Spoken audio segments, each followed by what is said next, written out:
اعوذ باللہ من الشیطان الرجیم، بسم اللہ الرحمن الرحیم۔ سورۃ البقرہ آیت نمبر 256۔ لا اکراہ فی الدین، دین میں کوئی زبردستی نہیں ہے، کسی کو تلوار کی زور پہ اسلام قبول نہیں کروایا جائے گا۔ البتہ عبادات میں یا کسی بھی چیز میں اسلامی معاشرہ اختیار رکھتا ہے کسی کو اسلامی حقوق کو پامال کرنے پر سزا دینے کا۔ قد تحقیق تبینہ اس نے واضح کر دیا، الرشد ہدایت کو، من الغی گمراہی سے، اس نے واضح کر دیا ہے ہدایت کو گمراہی سے۔ اس کا مفہوم یہ ہے جو ہم پچھلی آیات میں بھی اس آیت میں پڑھ کے آئے ہیں، آیت نمبر 254 میں، کہ آیت نمبر 253 میں، کہ بھی اگر اللہ چاہتا تو یہ لوگ آپس میں فساد نہ کرتے، لیکن اللہ جو چاہتا ہے کرتا ہے۔ یعنی اس سے مراد یہ ہے کہ اللہ تعالیٰ نے کسی کو زبردستی دین قبول کرنے کا نہیں کہا،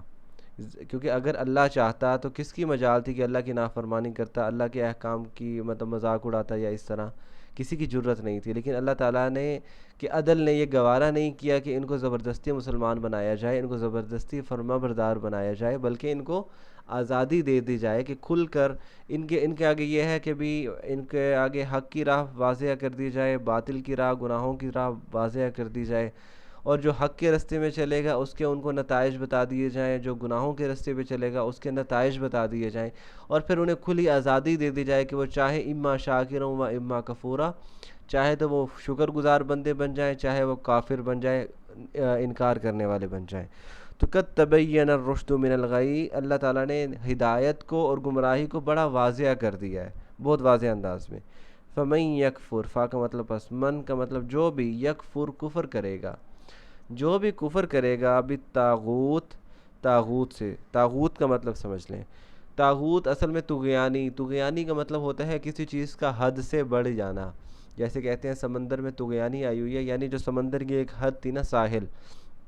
یہ اس سے باہر نکل کے آ رہا ہے۔ تو اس سے یہ مفہوم نکلا کہ جو اللہ تعالیٰ کی بندگی، جو مطلب انسان کو بندگی زیب دیتی تھی کہ اللہ تعالیٰ کی غلامی کرتا، جو اس حدود سے باہر نکلتا ہے نا، اس کے لیے طغیانی کے لفظ استعمال ہونا شروع ہوا، اور اس کے لیے طاغوت کا۔ پر آگے چل کر اس کا مفہوم ان چیزوں کے لیے بھی بیان ہونا شروع ہو گیا جو انسان کو اس طرف لے کے آتی ہیں، جو اللہ تعالیٰ کی نافرمانی کی طرف، اللہ تعالیٰ کی بندگی سے دور کرتی ہیں،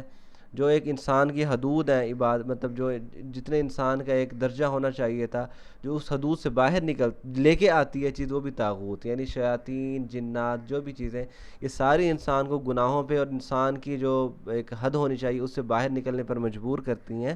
وہ بھی طاغوت کے مفہوم میں آ گیا۔ تو فمن یکفر بالطاغوت، پس جو بھی کفر کرے گا، انکار کرے گا، بالطاغوت، طاغوت کا، جو بھی طاغوت کا انکار کرے گا، وَيُؤْمِن بِاللَّهِ، اور اللہ پر ایمان لائے گا، یعنی جتنے بھی اللہ کے علاوہ جو بھی اولیاء ہیں، جو بھی ولی ہیں، جو بھی دوست ہیں، جو بھی مددگار ہیں، ان سب کا انکار کرے گا اور اللہ پر ایمان لائے گا، فقط پس تحقیق، استمسکا اس نے تھام لیا، بالعروۃ الوثقی، عروہ کہتے ہیں چھلا، وثقی مضبوط، بالعروۃ الوثقی مضبوط چھلا، ایک مضبوط سہارا،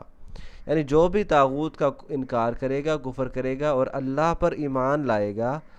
تحقیق اس نے ایک مضبوط چھلا تھام لیا، لن انفصام لہا، جو ٹوٹے گا نہیں، جس میں کوئی کوئی دڑاڑ نہیں آ سکتی، کوئی